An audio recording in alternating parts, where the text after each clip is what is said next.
अस्सलाम वालेकुम। एक किसान के पास चंद एकड़ ज़मीन थी, मगर वो इतना खुशहाल था कि बड़े बड़े ज़मींदार भी हैरान थे। इसमें कोई शक नहीं था कि वो एक मेहनती और अपने काम से मोहब्बत करने वाला शख्स था। मगर चंद एकड़ ज़मीन से इतनी पैदावार हासिल कर लेता कि जैसे कई मुरब्बे ज़मीन का मालिक हो। मज़े की बात यह थी कि उसके इर्द गिर्द ज़मीनी की फसल भी अच्छी पैदावार देती। लोग उसकी किस्मत पर बहुत रश करते, जबकि कुछ तो उससे हसद का शिकार थे। उसकी तरक्की और खुशहाली को देखकर हासदीन की तादाद में इजाफा होता गया। देहात की चूंकि मुश्तरका ज़मीन थी, लिहाजा एक साजिश के तहत गांव से दूर कम दर्जे की ज़मीन उसे देकर ये ज़रख़ेज़ ज़मीन हथिया ली गई। वो एक साबिर शाकिर इंसान था, लिहाजा ना चाहते हुए भी और दंगा फसाद से इज्तनाब करते हुए उसने ये सब कुछ बर्दाश्त कर लिया। हस्बे मामूल ज़मीन के नए हिस्से पर उसने मेहनत शुरू कर दी और यहाँ भी जब ढेर सारी फसल हुई तो हासदीन की आंखें खुली की खुली रह गईं। अगले साल फसल पहले से भी ज़्यादा हुई और यहाँ भी एक अनोखी बात देखने में आई कि इर्द गिर्द की साथ वाली ज़मीनों की पैदावार भी बहुत बेहतर हो गई। ये एक अजीब मामला था जो लोगों की समझ से बालातर था। इसी मुअम्मा की खोज के सिलसिले में एक दिन लोगों का एक गिरोह उसके पास जा पहुंचा और उससे अच्छी फसल का राज पूछा। फराख दिल और अक्लमंद किसान ने लोगों पर एक निगाह डाली और फिर सवाल का जवाब देते हुए बोला, मोहतरम भाइयों, आप लोगों के यहाँ तशरीफ़ लाने का शुक्रिया। बात दरअसल ये है कि मैं हर बार अपनी फसल का बीज अपने पड़ोसियों के साथ बांट दिया करता हूँ।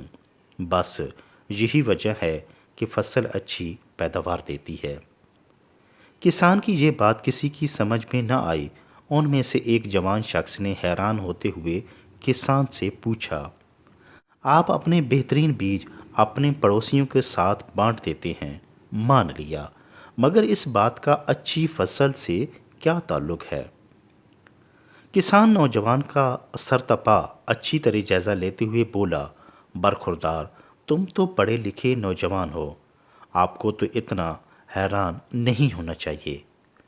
साइंस की किताब में आपने पढ़ा होगा कि हवा और मक्खियाँ फसल से पोलन उठाती हैं और उन्हें एक खेत से दूसरे खेत में फसल पर मुंतकिल कर देती हैं और यूं फसल अच्छी पैदावार देती है। साइंस की ज़बान में इस अमल को पोलिनेशन कहते हैं। अगर मेरे पड़ोसी कमतर फसल उगाएंगे तो क्रॉस पोलिनेशन मेरी फसल के म्यार को मुसलसल गिरा देगा। यानी कमज़ोर पोलन जब ताकतवर पोलन से मिलेंगे तो नतीजतन फसल की पैदावार कम हो जाएगी। ताकतवर पोलन के आपस में मिलने से फसल की अच्छी नशोनुमा होती है। इसलिए अगर मुझे अच्छी फसल उगानी है तो अपने पड़ोसियों की अच्छी फसल उगाने में मदद करनी चाहिए। कुदरत का भी यही असूल है कि कर भला हो भला। किसान की इस अजीब मंतक ने सबको शिश्तर कर दिया, मगर जब उन्होंने गौर गौज किया तो बात उनकी समझ में आ गई। उनमें से एक बुजुर्ग उठा, वो किसान के करीब आया, उसकी फहम फिरासत और वसअत क़ल्बी पर शाबाश दी और फिर लोगों से कहने लगा, मेरे अजीज़ साथियों, तुमने अभी फसल उगाने का गुर सीख लिया, मगर गौर करें तो यही फ़लसफ़ा अच्छी ज़िंदगी का भी है, क्योंकि खालिक कायनात का इरशाद है कि नेकी करो ताकि तुम्हें फलाह व कामरानी नसीब हो। लिहाजा अगर आप बामानी और अच्छी तरह से जीना चाहते हैं तो दूसरों की ज़िंदगियों को संवारने में मदद करें। मुस्बत सोच में बड़ी ताकत है। आपका वजूद दूसरों के लिए खुशी और मसरत और इत्मीनान का बायस होना चाहिए। आपका अच्छा इखलाक और आला किरदार दूसरों की ज़िंदगियों में भी रंग भर देगा। हर एक की फलाह सबकी फलाह व बहबूद से वाबस्ता है। इसलिए अपनी सोच बदलें। दूसरों की खैर खाई और फलाह का जज्बा आपकी फसलें और नस्लें हरी भरी कर देगा।